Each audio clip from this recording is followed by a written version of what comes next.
కడప జిల్లాలో ఆంధ్ర భద్రాద్రిగా పిలువబడే ఒంటిమిట్ట బ్రహ్మోత్సవాలు నేటి నుంచి ప్రారంభమయ్యాయి. అసలు బ్రహ్మోత్సవాలు 5 రోజుల పాటు కొనసాగుతాయి. ఈ బ్రహ్మోత్సవాల విషయాలు మరిన్ని విషయాలు స్వామి ఒంటిమిట్ట ప్రధాన అర్చకులు మనతో పాటు ఉన్నారు. ఆయన అడిగి మరిన్ని విషయాలు తెలుసుకునే ప్రయత్నం చేద్దాం. నమస్కారం స్వామి.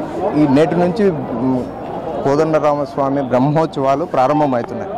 అవి ఏ విధంగా ప్రారంభమవుతున్నాయి, ఎన్ని రోజులు జరుగుతుంది, అసలు ప్రత్యేకత ఏంటి? సామాన్యంగా ఈ క్షేత్రం రామచంద్రుల వారు జాంబవంతుల ద్వారా ప్రతిష్ఠించబడినటువంటి క్షేత్రం. ఇక్కడ ఏకశిలాపురి అని దీనికి పేరు. సీతారామచంద్రుల వారిని ఒకే శిలయందు కింద ఆధారపీఠం కూర్మశిలతో సహితంగా విగ్రహమంతా ఒకే శిల ద్వారా నిర్మించబడడం చేత దీనికి ఏకశిలాపురి అని వ్యవహారము.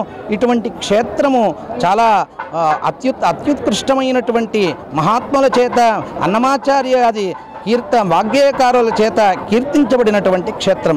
ఇక్కడ 9 రోజుల పాటు బ్రహ్మోత్సవములను శ్రీపాంచరాత్ర ఆగమోక్త ప్రకారంగా నిర్వహించడం జరుగుతుంది. ఈనాడు ధ్వజారోహణం అంటే ధ్వజ పటమునందు గరుత్మంతుని లిఖించి ప్రాణప్రతిష్ఠ గావించి పై లోకములన్నింటికీ దేవతాలోకములన్నింటికీ అందరినీ 33 కోటి దేవతాగణములను రామచంద్రుల వారి ఉత్సవార్థమై ఆహ్వానించవలసిందిగా ప్రార్థించి ధ్వజదండాగ్రం పైన ప్రతిష్ఠించడం జరిగింది. ఈనాడు లాంఛనంగా ధ్వజారోహణతో ప్రారంభమయ్యాయి. సాయంకాలం బేరీతాడన దేవతాహ్వానములతో కార్యక్రమం కొనసాగుతుంది.